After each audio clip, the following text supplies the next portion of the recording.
সুপ্রিয় দর্শক, আসসালামু আলাইকুম। এশিয়া টিভি অনলাইন থেকে স্বাগত জানাচ্ছি আমি আবুল কালাম আজাদ। এই মুহূর্তে আমি রয়েছি অরুণখোলা ঈশ্বরদী, যেখানে একজন উদ্যোক্তা আজ সারা বাংলাদেশের মধ্যে ভাইরাল হয়েছেন। আজকে আমরা সেই উদ্যোক্তা সৈয়দ মাহবুব আলম আলু ভাইয়ের সাথে দেখা করব। ততক্ষণ পর্যন্ত আপনারা আমাদের সাথে থাকুন।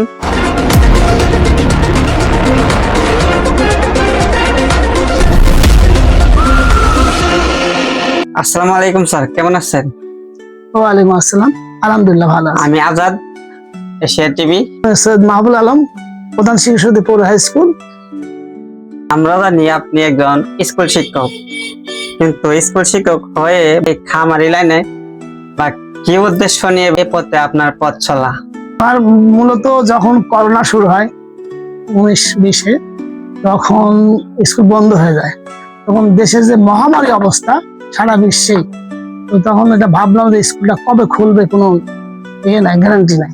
এই আলোকে যেহেতু আমি হাটের সাথে আগে থেকে জড়িত, হাটে যেতাম দীর্ঘদিন ধরে, তো তারপরে ভাবলাম যে একটা খামার কর। এই আলোকে এই খামারটা শুরু করা।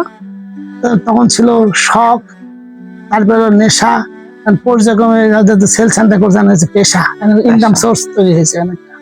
আপনি ফেসবুকে বা ইউটিউবে বা একজন ভাইরাল খামারি নামে পরিচিত। তো নতুন খামারি যারা আছে বা নতুন উদ্যোক্তারা, তারা কিভাবে শুরু করবে যদি আপনি কিছু বলতেন?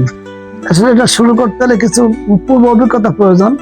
আমার মনে হয় যারা নতুন উদ্যোক্তা ভাইরা খামার করে, তারা আমাদের সাথে পরামর্শ করে খামারটা কিভাবে করলাম, পরিচর্যা কিভাবে করতে হয়, লালন পালন একটু জানলে সুবিধা হয়। আর যাদের যুব উন্নয়ন ট্রেনিং আছে তাদের খুব সুবিধা। আর আমি বেকার যুবক ভাইদের বলবো, আপনারা যুব উন্নয়ন ট্রেনিং নেন, এখান থেকে প্রশিক্ষণও পাবেন, অভিজ্ঞতা হবে, এবং পাশাপাশি সরকার যুব উন্নয়ন লোন দেয়, জমি জমা লাগবে না, এমনি লোন দেয় যুবকদের এটা উদ্যোক্তা হওয়ার জন্য, পশুপালন লালন পালন করার জন্য।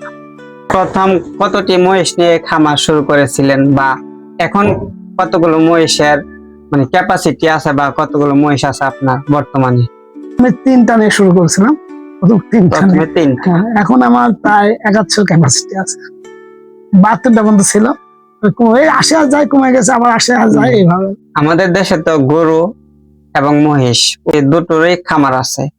এখন আপনার মতে কি গরু পালন করা লাভজনক বেশি নাকি মহিষ পালন করা লাভজনক বেশি, বা নতুন খামারিরা কোনটা নির্বাচন করলে তারা সফলতা লাভ করতে পারবে? আসলে এই চাষটা 2 ভাবে হয়, একটা আছে ফ্যাটিনিং, একটা আছে ডেয়ারি, মানে দুগ্ধ একটা, আর মাংস উৎপাদন। তো মূলত যারা মাংস উৎপাদন করে, সেই ক্ষেত্রে গরু চেয়ে মোষেই লাভজনক।